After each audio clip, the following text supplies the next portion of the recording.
Hey everybody, Demi here, and yeah, we kinda hit a bit of a milestone since the last time we talked. It looks like we finally hit 50 subscribers, so hey, thanks for sticking around. I figured I wanted to do something a little special for this one, and since a lot of figures that fit this sort of subtype are coming out around this time, how about we do a bit of a Beast Bonanza? To steal a sort of Thew-sounding title. So, I want to talk about a bunch of figures that are kind of unified in the fact that they all have Beast alternate modes. Some of these are from Kingdom and are just recently released figures. Heck, one of them is actually going to be I just got it this morning. And most of them are going to be from that era, or at least from Earthrise and Kingdom. And there are a couple here from a bit older series that I haven't quite talked about too much. So, I want to start with a figure, or a character, so to speak, that had a really awesome arc in the show that I watched, and frankly, one of my favorite Beast characters in just all of Transformers fiction. A wonderful redemption arc and a sort of coming to terms with who he is as a character, and that would be Leobreaker. Now, before I continue, I have not seen Beast Wars, but I know Dinobot had a really good character arc.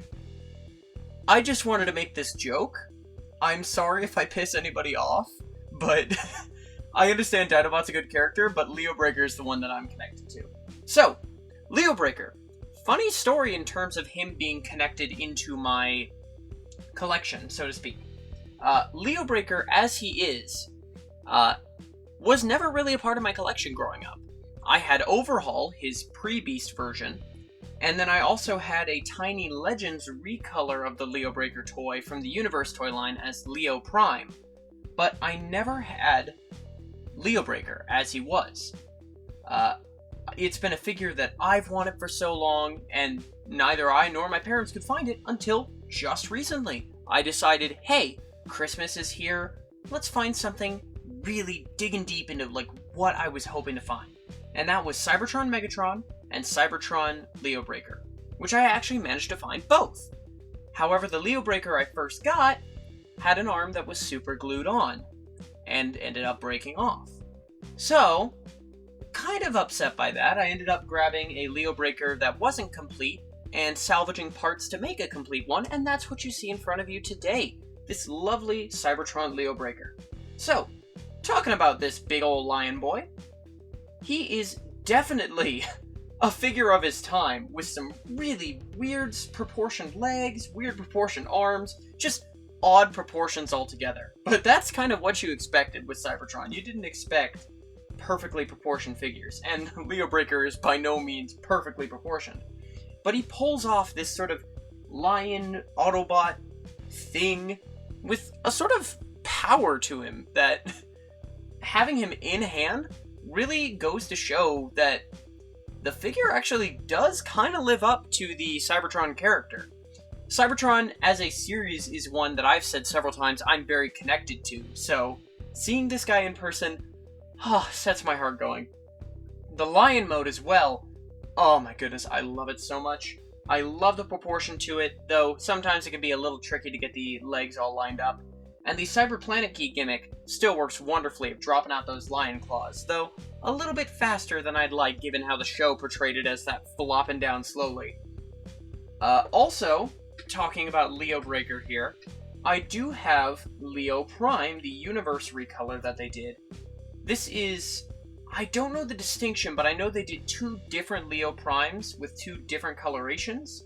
One of them had a lot more blue in it, and the other one was very close to the sort of Beast Wars 2nd character. I have the one that's a bit closer to Beast Wars 2nd, and honestly, I kind of prefer this color scheme for the mold, and I also really like the retooling they did to have the Prime head in it. The only issue I have with this Leo Prime, compared to the Leobreaker, is the fact that one of the knobs to combine the arms in order to make the Savage Claw mode to combine with Cybertron Optimus Prime ended up snapping off on me. So my Leo Prime is no longer able of making the lion arm, at least completely. But my Leobreaker, thanks to my handy dandy finding a perfectly loose in just the way I needed version, happens to have both knobs still intact. So, being very careful about it, I can still get Savage Claw mode going. And also, just to clarify, since I didn't earlier, my apologies, because we're going through a lot of these guys, it's going to be sort of a rapid-fire thoughts kind of thing. Not necessarily a deep dive into one figure like I usually like to do. So, moving right along, let's go ahead and downsize for a second, and talk about the Legends versions of both of these guys. I actually have Legends of Cybertron Leo Breaker, and my original Legends class Leo Prime. This was the only figure I had of this character growing up. And frankly, I'm very happy I had him, because he's very near and dear to my heart, even though he has a very weak leg from years and years of use. But I'm very happy that I did get this Legends of Cybertron Leo Breaker as well.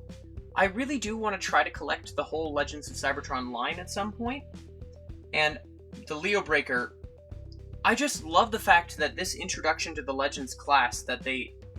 Honestly, this is the beginning of Legends class, or Core class now, and I'm very happy with what they did.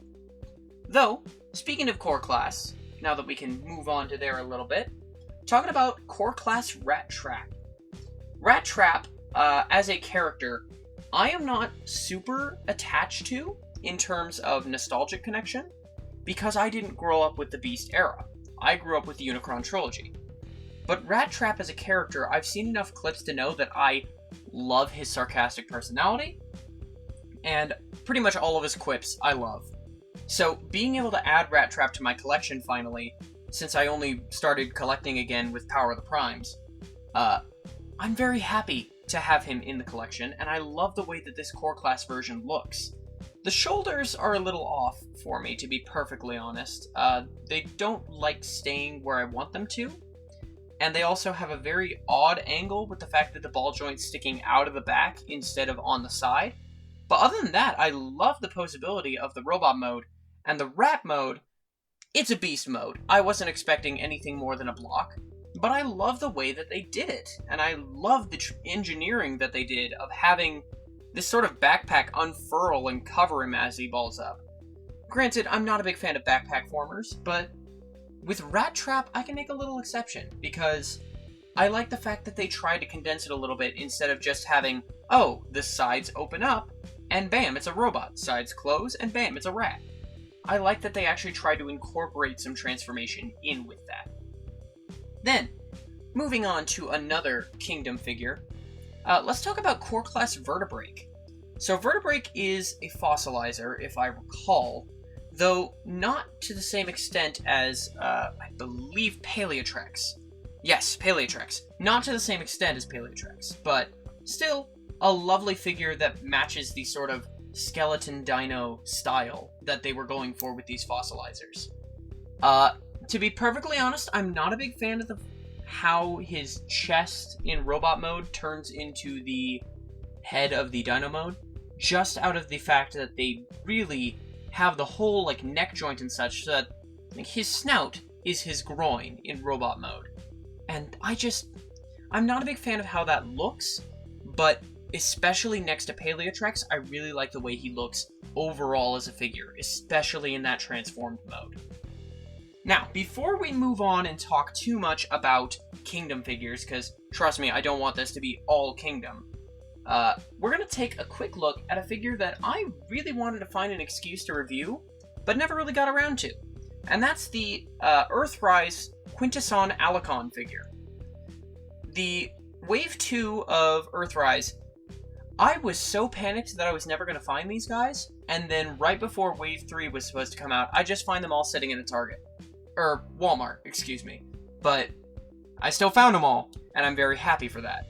And especially the Alicon. I was excited to see a Quintesson character actually introduced into the base Transformers toy line.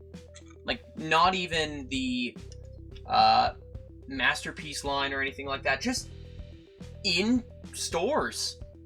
And I do know that Cyberverse technically did have a Quintesson Judge toy before the Earthrise one came out, but still having the Alicon in hand, I love how he transforms, even though it's honestly one of the stupidest transformations I've seen. He literally just tucks his arm in, his backpack flips around, and his legs spin.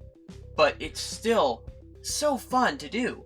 And while it's not as addicting of a transformation as Kingdom Cyclonus, which, by the way, I did just get that today as well. I will do a review on that at some point, I guarantee it.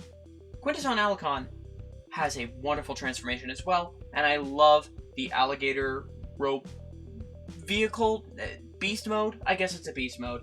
I love the way it looks. I love that it can just open its mouth, chomp down on fools. And when it gets retooled in the Pit of Judgment set, I have it on pre-order. I'm very excited to see how they turn it into the Bailiff. But I love it already, and I know I'm going to love it even more in that Bailiff mode. So, moving back on to our lovely, lovely friends of the Kingdom Deluxe Wave 1. Of course, I'm not going to talk about Warpath because he's not a beast. He'll get a different video maybe at some point. But let's start with the aforementioned Paleotrex. Paleotrex is an enigma to me. I don't know how to feel about it. On the one hand, I love the fossil aesthetic, and the tan and brown color scheme just works so well with that fossil design. I just personally don't like the idea of the fossils being used as armor, because it just looks unsettling to me. I know it can work, and I'm not going to say that it doesn't work, but it just doesn't look right to me. Maybe that's just because it's new and it's different, but I don't like the way it looks personally. However, as a transformer in and of himself, aside from the major parts forming that it takes to actually transform him, I love just everything about him. I love the sort of hips made out of the rib cage of the dino.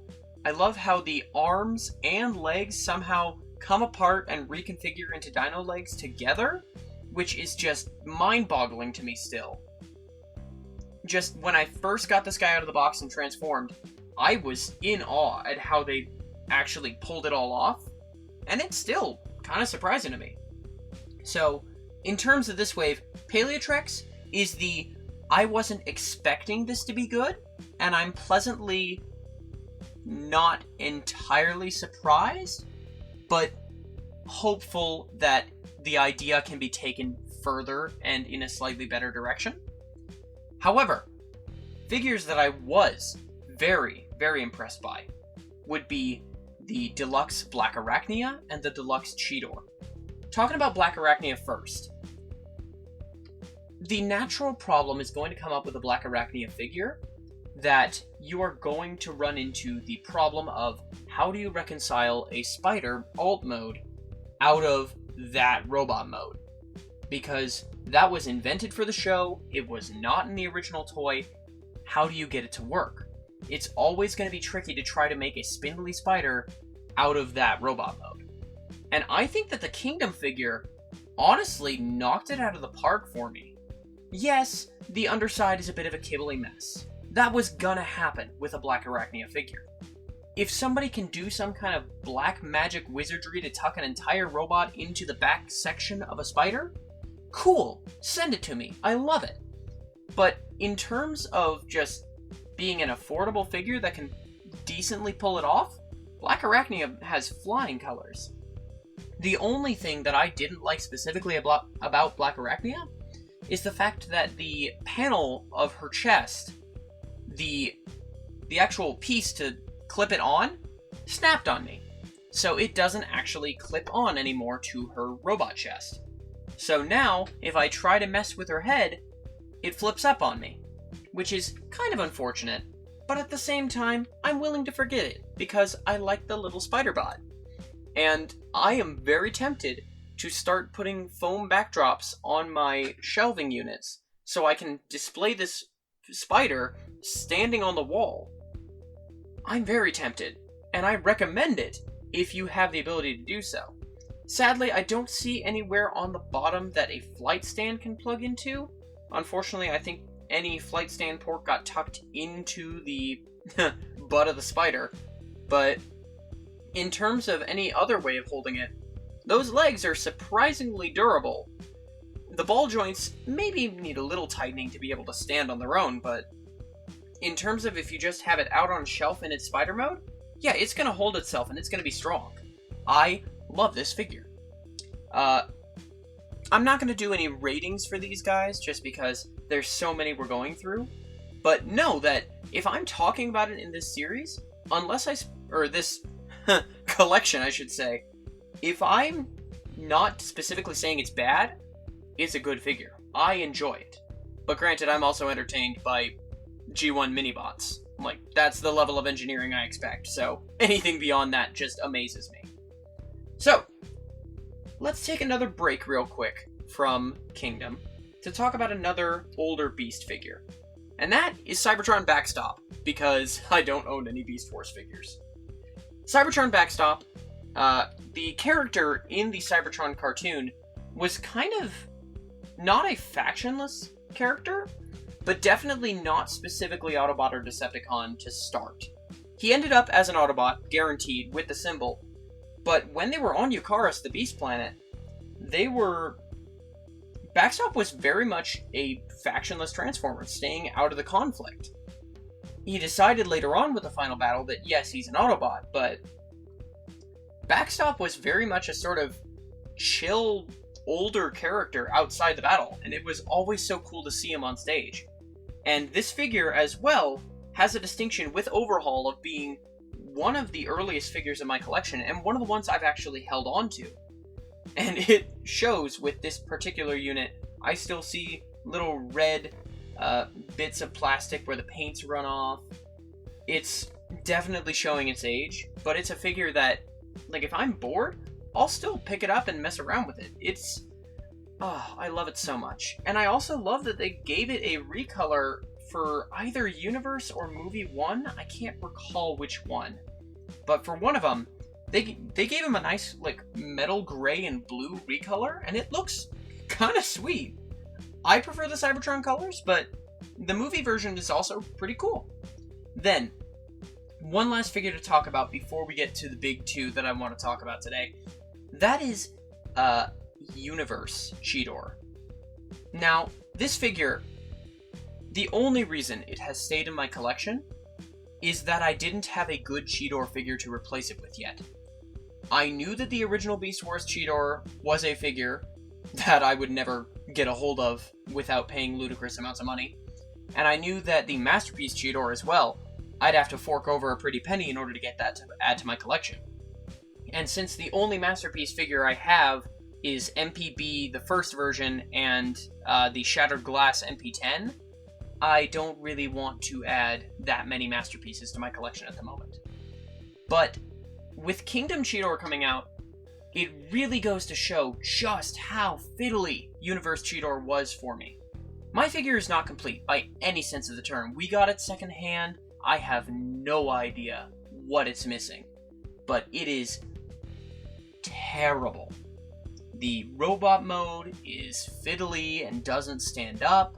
The beast mode barely holds together. I think until recently I was mistransforming the beast mode because something was off with the robot mode's head, but it's just not a good figure, and I would entirely skip it now that we have Kingdom Cheetor. Talking about Kingdom Cheetor for a second, I love the fact that it pretty much is, for all intents and purposes, a mini masterpiece. Like, I love the engineering to give the cheetah head on the chest, and how they managed to get the robot head to just hide away in vehicle mode. Or beast mode, I should say. I'm so used to vehicle transformers. I love the tucking up of the hind legs of the cheetah into the shins of the robot mode. I just love the fact of how they did that, and how they just have the feet flip up behind, click in, and bam, hind legs are right there. I love the mace made out of the cheetah tail, but I kind of wish he had the gut blaster. I do really wish he had the gut blaster. And I also just love the engineering of the entire waist section and arms and all that, and the gut of the cheetah mode. Like, the fact that the arms just essentially hide in plain sight in the cheetah mode, it just boggles my mind that they got that to work like that. And the cheetah mode ends up looking amazing It doesn't have that changing eye color gimmick that the Universe one did, but it has a wonderfully sculpted face, and when I first looked at the Cheetah mode really up close, and saw that it had, like, molded and sculpted in teeth that matched, oh my lord, that kind of stuff just, gets my heart going. I love that figure so much. I love this figure, and I'm so happy it's in my collection. And I love that I finally have a Cheetor figure that I'm actually proud of. Now, we have one last figure that I want to talk about. And this figure is unfortunately the last one we can talk about right now because I don't have my hands on a Beast Megatron yet. I would love to cap off this with talking about the big purple T-Rex, but I don't have one yet, so I can't. However, I can certainly talk about everybody's favorite monkey that tried to be a truck, and that is Optimus Primal. So, however you stand on the truck not monkey, Optimus Primal is a wonderful character. I love Gary Chalk's performance of what clips I've seen of Optimus Primal, though that may be kind of hidden under the fact that my Optimus Prime that I'm used to is Cybertron Optimus, and that's Gary Chalk as well. So I'm used to his voice as Optimus almost more than Peter Cullen, which is heresy, but it's kind of true for me. No offense to Peter Cullen, but Gary Chalk is my Optimus. And hearing him as Primal is just, oh, I love it so much. So seeing a Primal finally added to my collection, again, I almost bought the Masterpiece figure, even though I just said, I don't like adding Masterpieces to my collection. I almost bought Masterpiece Primal just to have a Primal in my collection besides the one that came with Optimal Optimus. Which, by the way, go see that review if you haven't, please. I really want to get back into this. But with Kingdom Primal, I have barely messed around with this figure. I opened him up, as of recording this, about 6.5 hours ago. So being able to actually say what I can about this figure is just, I love the shoulder pads and how they just kind of hide away all the tech stuff. I love the gorilla hands. I love his swords. I love his shoulder cannons. The little flip out. Well, they're not as flip out as the Masterpiece version, but the little push out guns on his arms. I love them. I love the little ball joint piston thing they have on his feet. And I love how the gorilla mode doesn't try to compromise itself in favor of the robot mode. In fact, I almost feel like the gorilla mode got a little bit more love than the robot mode on my particular figure, since zooming in real quick at his head, there's a little bit of a paint mishap on his face that I'm kind of sad about, but I'm not going to complain, because to be honest, I love the gorilla mode more than the robot mode for this one. As much as I love the design of Primal's robot mode, it's always the gorilla mode that I was going to love here. As soon as I saw that sort of smug gorilla mold in the Hasbro reveal for this guy, I fell in love with his alternate mode more than his robot mode, I hate to admit. I love the way the gorilla mode looks in just any pose, like the classic gorilla on his front legs, or on his arms, the standing gorilla, which the first time I saw it in the instructions, I died of laughter. It was amazing. But just every pose I've seen the gorilla mode in so far, I have loved it. This figure, I'm happy to have a Primal in my collection to lead my Maximals now, and I can't wait to get a Megatron in hand to lead the Predacons against him. Because right now, I have him going up against the G1 Predacons, and that's sad, because it's just the G1 Predacons with Paleotrex, Vertebreak, and Blackarachnia. I need a Megatron to go up against Primal, because Predaking is not a fair fight for these Maximals. Well, you can rest assured, I will talk about Beast Megatron some other time, when I actually have him in hand, but at least for now, that's just about all of the Beast figures I can talk about right now. I think that's actually every Beast former I have in my collection that I haven't talked about in a prior review. So, sorry. thank you guys so much for sticking along with me if you did. This is going to be a bit of a long review compared to my prior ones, and I will try to see if I can annotate which figures are talked about when. This is going to be, bar none, one of the most effort-filled videos that I'm going to do. As much as I can, anyways. So, thank you guys so much for watching, if you did. Let me know what I should talk about next. I know that I keep pushing off that third-party masterpiece Vortex, that Impetus review. I'm going to do it at some point. I promise you, we're going to get through all of Assaultus at some point. I've got plenty of figures on my shelf to talk about. We're going to talk about them all at some point, if I can get ahead of the waves of plastic. But let me know if I should do more videos like this as well, where it's like talking about a crowd of figures instead of just focusing on a single one. And of course, feel free to subscribe. I mean, we hit 50, but I'd love to see us go even further. And the more time that I have to devote to this, you bet I will. I also started streaming a lot recently, so go ahead and check out my Twitch if you want. There will be a link in the description. There always is to all of my various links and such. If you have any questions about anything, don't be afraid to drop them. I actually just had somebody contact me today asking a question about figure stands, so if you have even the slightest question, don't be afraid to drop it. I love talking to people. Don't be afraid to drop a comment, anything like that. I'd love to hear from you. And of course, have a great rest of your day, everybody. Bye!